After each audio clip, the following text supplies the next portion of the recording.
Welcome to Reporters. I'm Melissa Bell. Now, for nearly a century, Hollywood was a synonym for cinema. Of course, it referred only to the American movie industry, but for a long time, in terms of quantity, there was very little else. All that's changed, of course, these days. In terms of output, Hollywood's been pushed off its perch, coming in only third behind Bollywood and, more recently, Nollywood.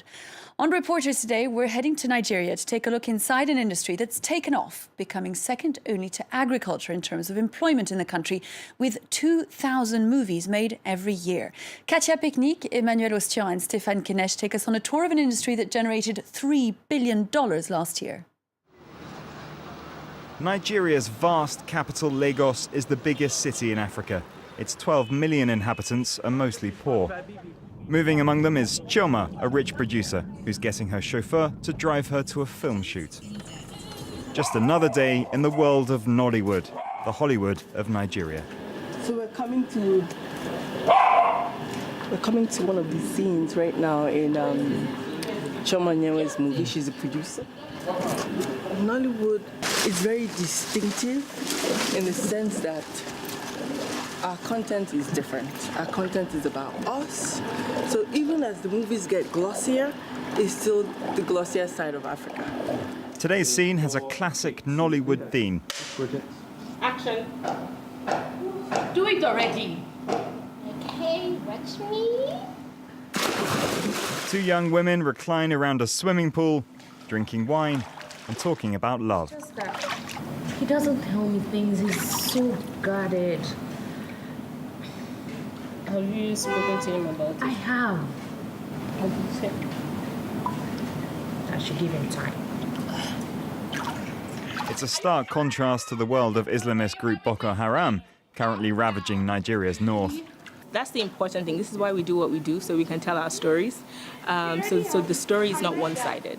So the only thing we need to carry is things like Boko Haram and violence. And they carry from here, from Kenya, from the Middle East and all over the world. But even within that, there is joy, there's laughter, there's music, there's dancing, there's love, and so we always try, like with all of us, to paint a complete picture. So anyway, this is Lagos, this is still Nigeria, that there's violence in some areas. And then even within the violence, there's love. Within the violence, there's relationships. And we need to start to kind of tell the story that gives us the full picture. And this is what the film industry and Nollywood is really trying to do and portray. Nollywood is the world's second most productive film industry, behind Bollywood, but in front of Hollywood. Films are often made on minuscule budgets, but producers, who are often women, can make great fortunes. Chioma lives in the wealthy Lagoon neighborhood, from where she runs Africa's biggest film festival. She has her own explanation for the phenomenon. Nigeria is a fantastic place. So the men were busy scrambling for the positions in government, because there's oil and they're the bosses, and they kept us out. So while they were developing themselves in government, we were sitting down and saying, okay, how do we do trade? How do we do film? How do we do fashion?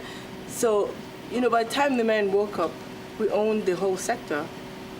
We had gone very far in all of this, and we owned it. We actually owned it. Most of Nollywood's newly minted megastars are also women, like Kiende, who has worked her way to the top of the industry. I'm great. Today's makeup, what do you need it for? Well, I'm in casual. Okay. Can you please take a picture of you? Sure, of course. Kiende became famous after acting in the Nigerian version of Desperate Housewives. Perfection. Deception. The rise of social networks then helped her fame to spread. They are the celeb. People, everybody, focus on them. So they are very, very cautious. They don't want to go out looking all shabby or unkempt. She interprets her role very, very well. Oh. Yes. Don't worry, I'm a stalker. You can't understand. But I don't make noise on Instagram, but I'm a stalker. So you're a ghost yes, stalker. I'm a ghost follower. It's very important for an entertainer or a celebrity to be on social media because, one, for your fans, they don't get the opportunity to be in your everyday life. There it is. I can post that on social media right away. I like it. Kihinde has gone from a poor background to riding around in flash cars and being recognized in the street. Her story is a true rags to riches fairy tale. Whatever it is you are, you can go for your dreams and get it. In a country plagued by insecurity linked to violent Islamism, these actors are among the few public figures able to unite most people.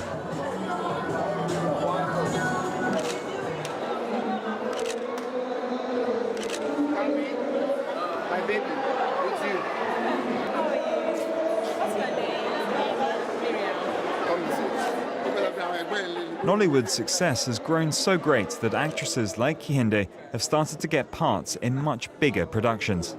Nigeria, we ready. Films like October 1, with a budget of $1.3 million, an enormous sum for Nigeria, and a big-name director.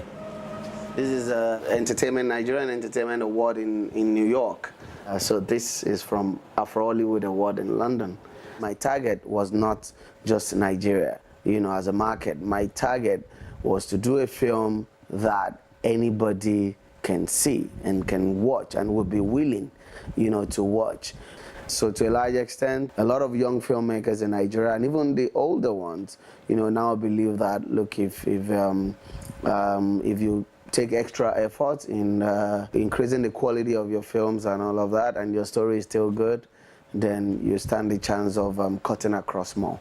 All right, quiet, and action!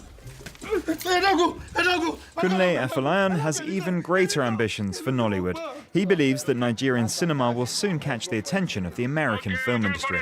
I believe that in the next 10 years, Hollywood will move their studios, to Nigeria because, one, we have the market here, and also we have the stories. However, not everybody has Kunle Afolayan's means. Most of the 2,000 films produced each year in the country are made in any way possible, on a shoestring, in the street. Fresh, now very fresh man. I know seeing fresh past me now. I what do you think? Make I ask you something. What come your plan? Cut. Beautiful. Beautiful. I will just take that. This director has just returned from an internship in the US. Today he's volunteering to help shoot this film in a slum. Okay, the next thing.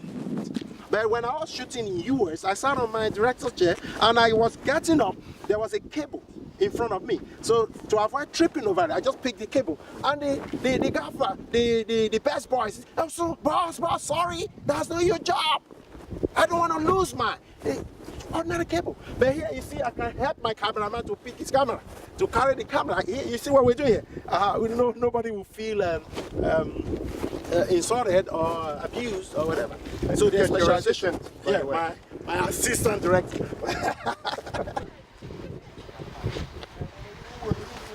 There are no costumes here. They just turn their T-shirts inside out between scenes. I have to costume myself.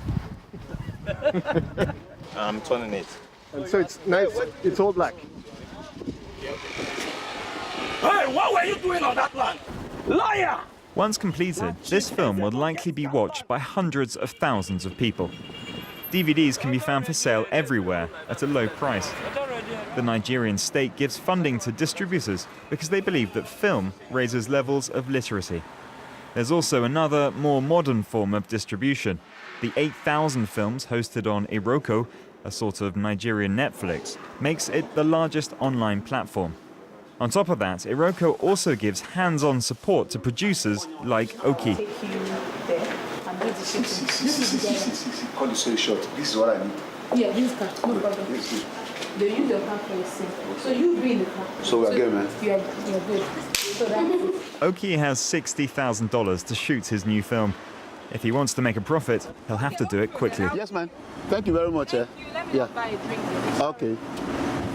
The scenes are being shot at a frenzied pace. Now you go front. Oh, yeah. You don't need to go. You can start from here. This time, it's the story of a conman who lives a life of luxury. Are you fooling me? Or am I fooling you? It's another classic narrative in Nigerian cinema.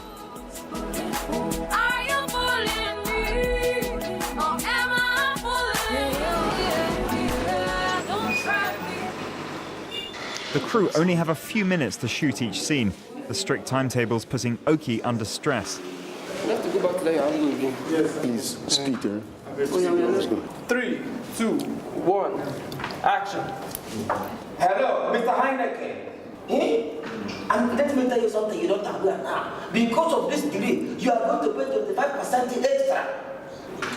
Wow. I'm going to thank you, Thank you. All right. Thank you. Takes me about 1 month or 2-3 months, depending on how it goes. Just take the whole film. So there's no shooting 10 days, 12 days, post-production, 2-3 months. I'm done. Nollywood's success means the cinema industry is now the country's second biggest employer after agriculture. Since 2010, it's also had its own awards ceremony, Afriff. With 10,000 spectators, 180 films this year alone, tight security and dozens of stars in attendance. It's a huge event that easily stands up to other cinema festivals around the world. Among the stars are Kehinde the actress and director Kunle Afolayan. For me, it's just like Oscar, it's just like Cannes Film Festival, where you have films from around the world. This can pass for Hollywood or Tokyo or, somewhere, developed countries, So for me, I believe strongly that Africa is there, and Africa is the next big thing. Gentlemen, welcome and good evening. Isn't Afriff wonderful? Isn't Afriff good? Everybody say, I love Afriff. It might not yet have the global influence of Indian or American cinema, but around 150 million people now buy and watch these films every year. Nollywood is no longer just a film industry, but a pan-African cultural phenomenon.